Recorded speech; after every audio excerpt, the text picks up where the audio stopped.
Hello, this is Coach Luca and welcome to the Reflective Coach Podcast, Episode 3. Within this episode, I'm going to be looking at creating the journey and asking 4 key questions. What is the journey? Why do we have the journey? What do we expect and want players to learn along the way? And how does it fit into player development and the club's culture? The journey is something that we've established at my football club, and it's what we have for each individual player who accesses our football club. For any child who starts at any point, that's when they start their own journey into football. They may not even realise it, and their journey may be short or it may be long. Players decide to give up football at any time for any reason.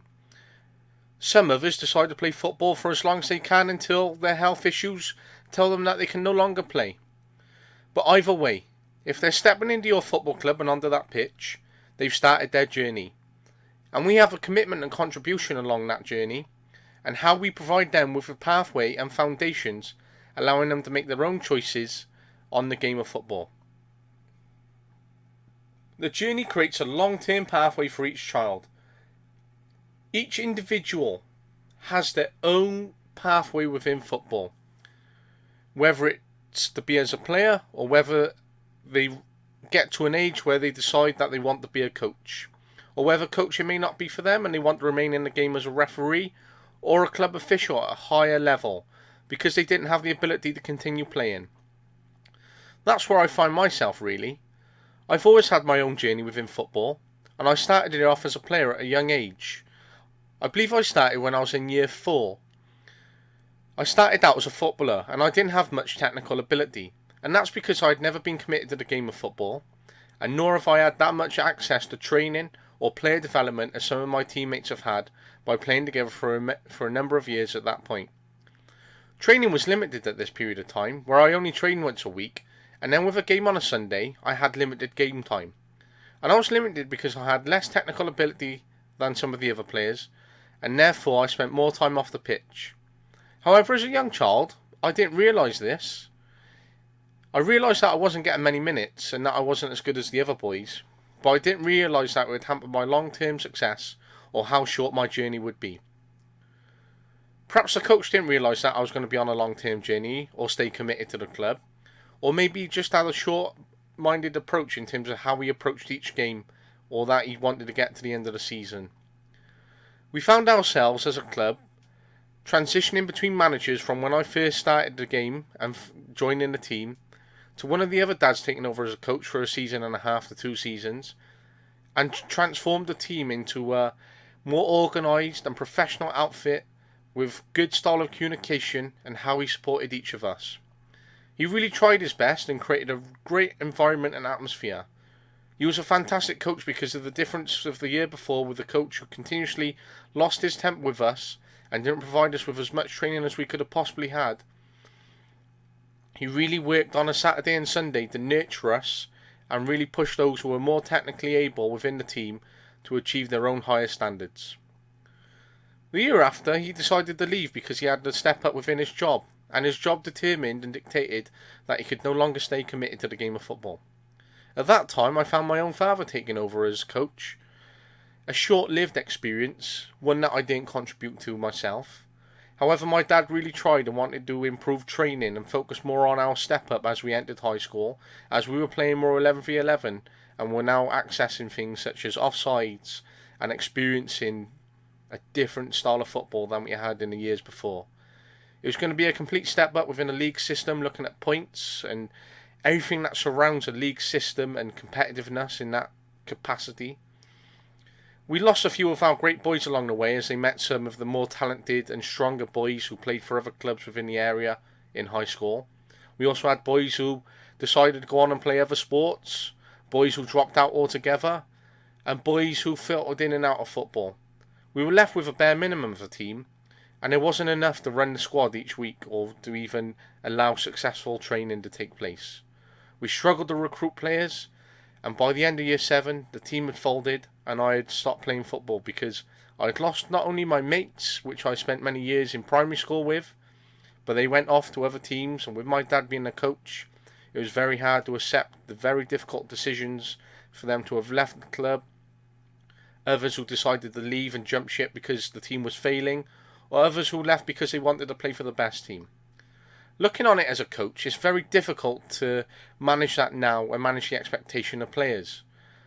And it's about creating that right balance where we have this individual journey for each player and how we challenge each player. If we have players who are on a journey who want to be the best and want to be a professional footballer, then it's providing that balance where we provide stimulating and challenging training to maximise and reach the expectations and opportunities that they're seeking within the game. We don't want to lose boys along the way, or any child who joins our team, and I say boys because our team is made up of boys.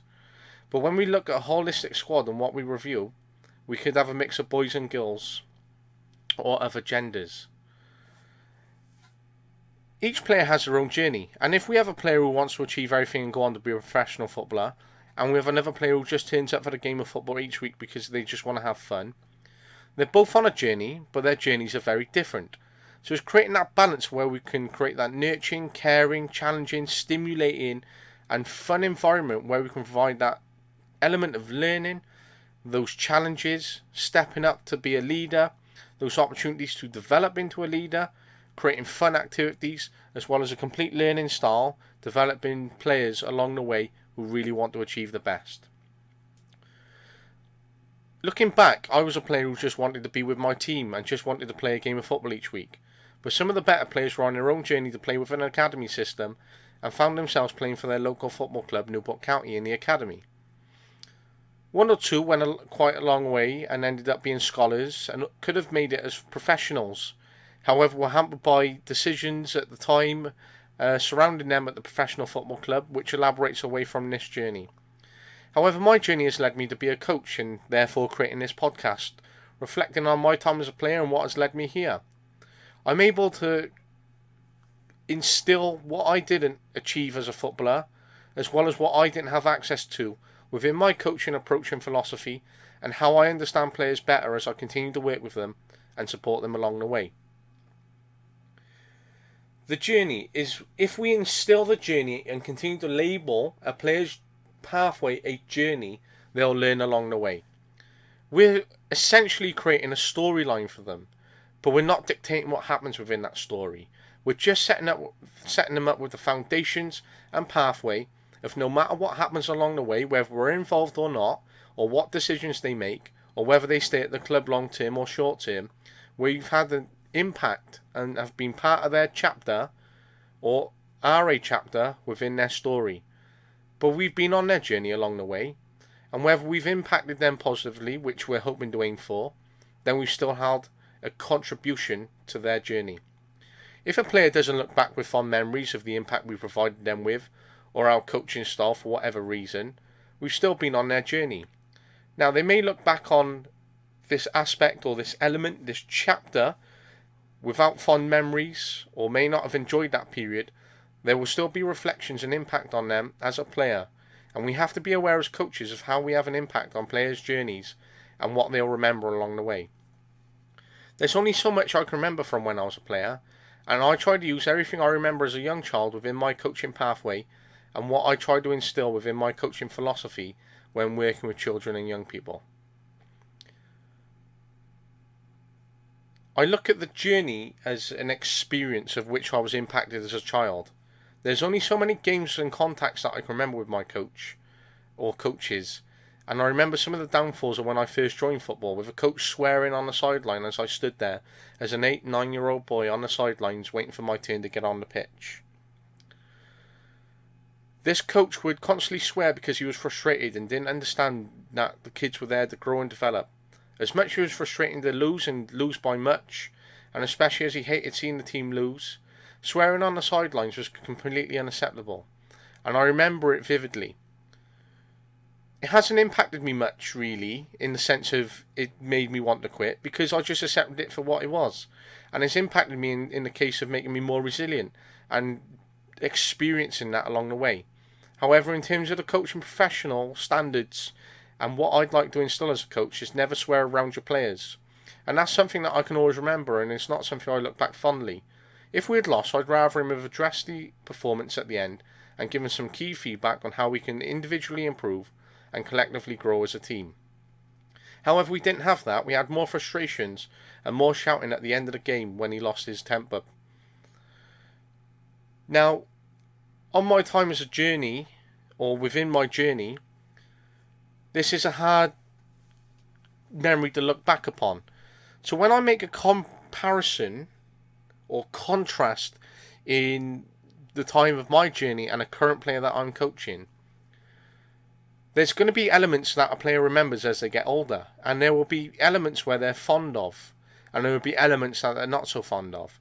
So we must remember that each contact time, every time we talk to a player, every time we coach them, every time we give them feedback, every time we manage them, they're going to remember little bits of training or little bits of what's happened, little bits of event, little bits of communication. And they're going to remember it for a long time to come. And that's what I say. I'm 25 now, and it's been almost 18 years since I was 7 or 8 years of age when I was on my own journey as a young player. And I can still remember bits. So if I can still remember bits, then I must remember when I'm coaching my young players that they're going to remember bits when they get older. So if they're remembering just little bits and little captures from their time, I want them to remember the good bits, the good times. I want them to have good memories, to say, Coach Luca was a great coach. He gave everything to us. He was committed. He really pushed us. He provided us with on and off the pitch performances, and he really tried to give us out his best. And that's what I want for each of my players. And even for players who have different types of journey, I want the players who want to really push themselves and go on and achieve and say, Coach Luca had a huge impact. Coach Luca helped me get to this point. Coach Luca gave me the platform to get here, and the rest was up to me. Or the players who just who leave the game at another time who were there just for fun. I want them to say, Coach Luca made coaching really fun, but you know what? I had everything within my locker that I learned from him, which gave me the opportunity to continue playing football to another standard, or allow me to choose the game to go on and try and get in an academy compared to playing for fun. And that's what I want a player to have. I want them to have a foundation and opportunities for them to make their own pathway and choices along the way in their journey, which will allow them to find the right mindset and pathway if their time finishes with me as a coach or at my football club. I want players to either look back with fond memories or to look back at the fact that they could have improved themselves, but I had given them everything. I want players to be empowered, so when they reach an age or they make their own decisions or opportunities arise along their own journey, which may be out of my external control, such as, for example, an academy team offering a contract to one of my more technical, able and committed players, then I want them to know that their journey has led them to this point and that I've been impactful upon their time. But they've had their own choice to continue their own journey and what is in store for them.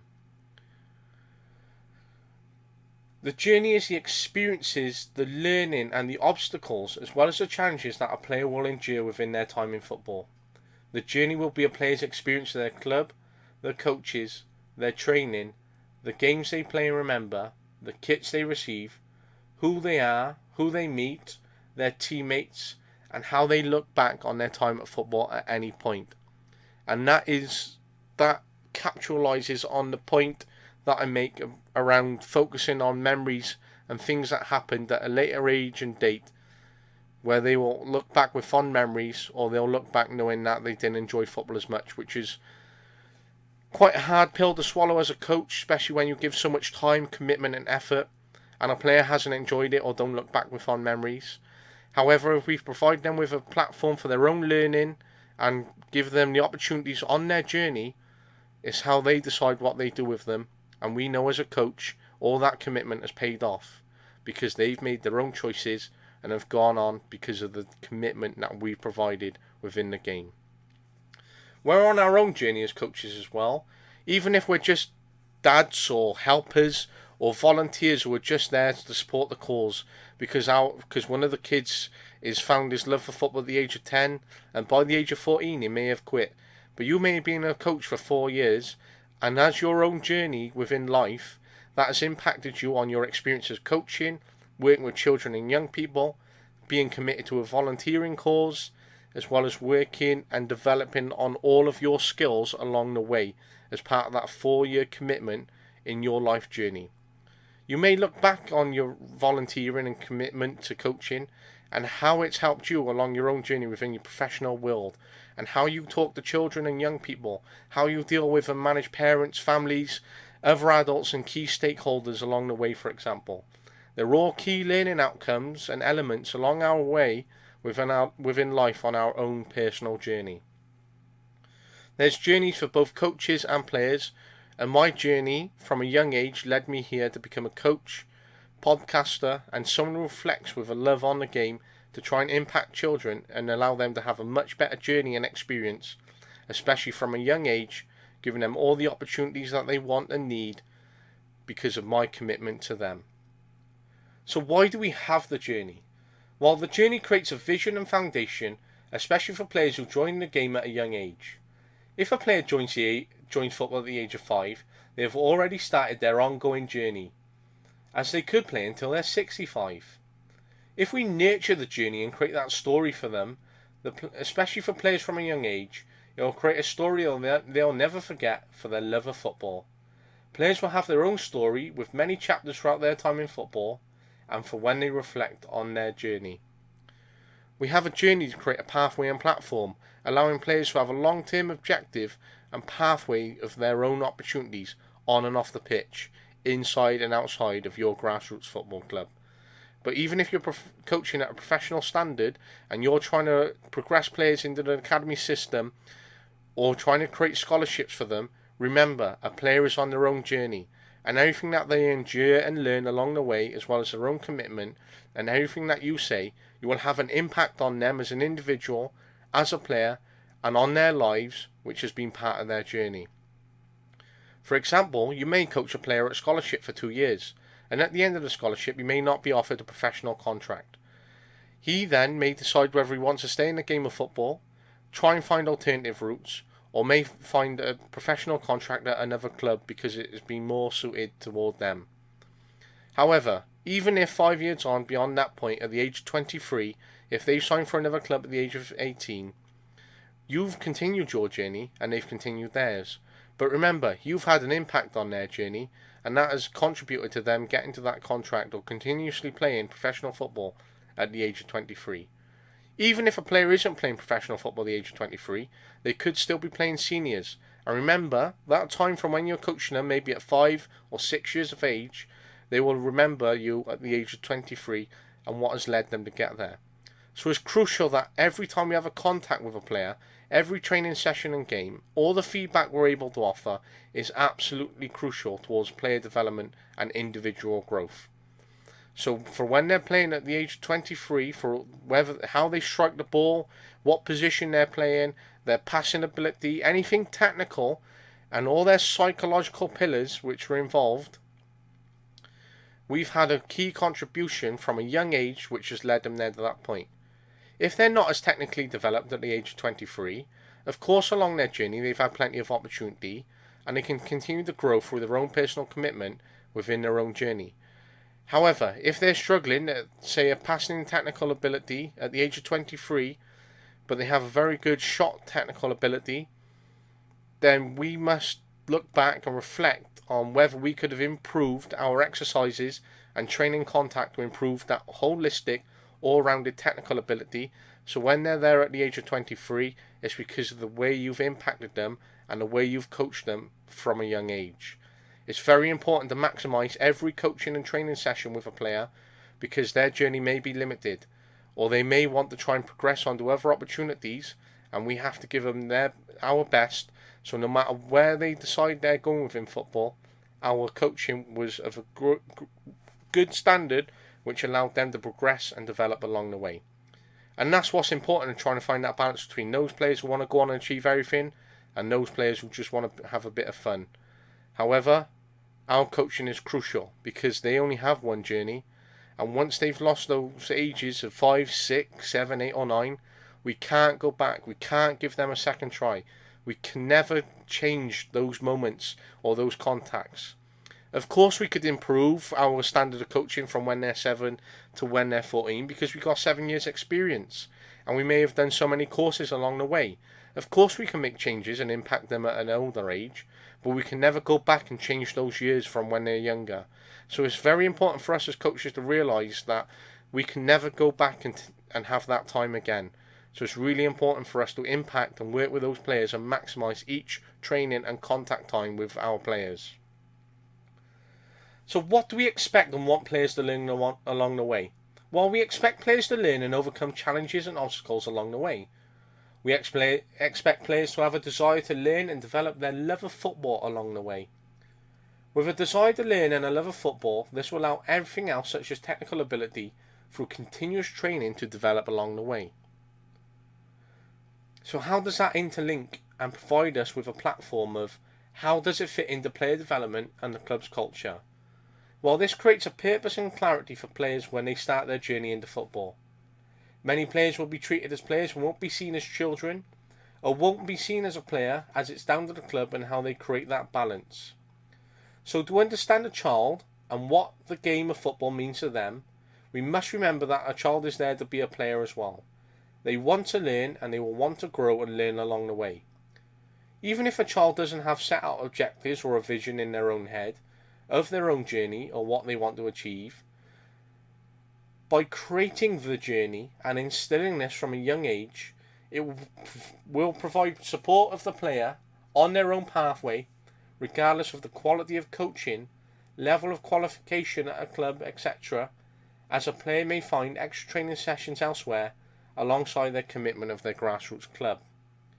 So in summary, we want to look at an individual holistically. We want to look at it from that they're a child and that they're a player, and that on a journey football may not be for them, and it may be just one of their experiences as a child, and they may never play football again, or they may go on and play rugby, for example. So is that part of their journey is important because they're finding themselves as a child and they're making their own decisions as to what sport they want to play.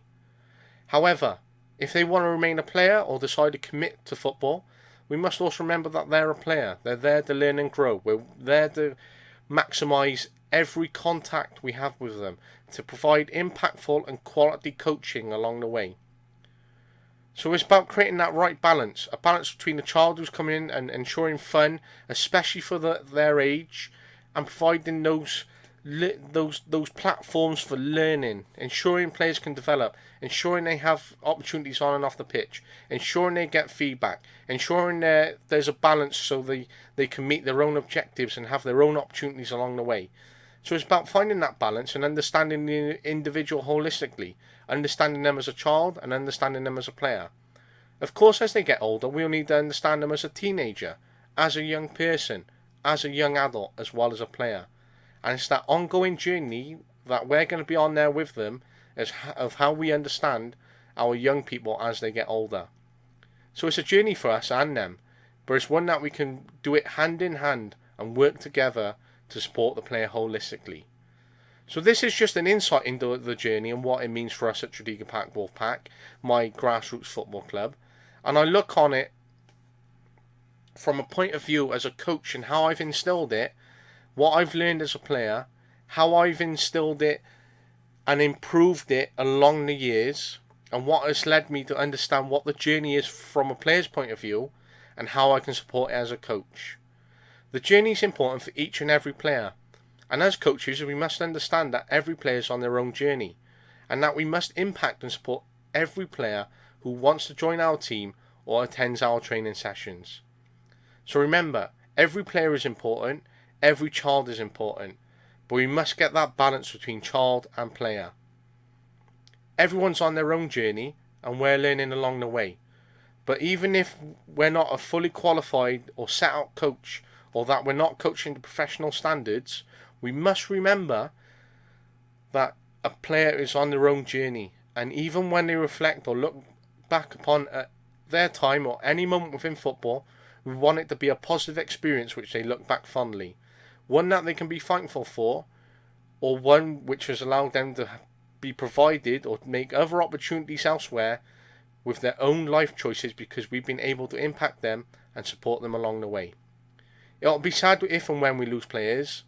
However, they're on their own journey and we must support them and be happy for them. If they've made choices to play elsewhere, It's because we've allowed them to play elsewhere because of the quality that we've been able to provide them with. If they want to make those choices, they're on their own journey. But we've had an impact on that, and we can be happy with the contribution and significance upon that journey. They'll also be grateful and thankful of their own opportunities as a result of the work on their journey, and they'll truly be grateful for whatever they do. So remember, every contact time is important, and we must impact and support each of our players. So this is the journey. Don't forget, it creates a story for a player, but it's how they overcome those challenges, those obstacles, and everything else that comes along the way. It's their story, and they may close chapters along the way. Some chapters they'll continuously reflect upon, and they'll have such great memories, and that'll be the biggest impact on them as individuals as well as players. Create a journey for a player, ensure it's a positive one, and instill good standards, especially from a young age. The journey is really important, and as a coach you can really instill this within your club culture, your club environment, and your coaching philosophy. The journey is what you can create for a player, and you may create a narrative within your own coaching context and philosophy which will allow players to make their own choices. So thank you for this episode. I hope you've taken something away from it. As ever, if you'd like any more questions or insights into what I do as a coach and how I instill it for my club, or how I continue to impact players, or what I've learned, there's so much more which I believe I could offer. But having that two-way conversation and those questions will allow me to provide more insight, more reflection, and hopefully some more information that will support you as coaches. So I thank you for now. I hope you have some key takeaways from this podcast episode. This is Creating the Journey, Episode 3, the Reflective Coach Podcast with Coach Luca. You can find me on LinkedIn, Twitter, and YouTube. And I thank you for all your time and efforts in listening as always. And I hope you take care and hope to hear and see from you all soon. This is Coach Luca. Goodbye.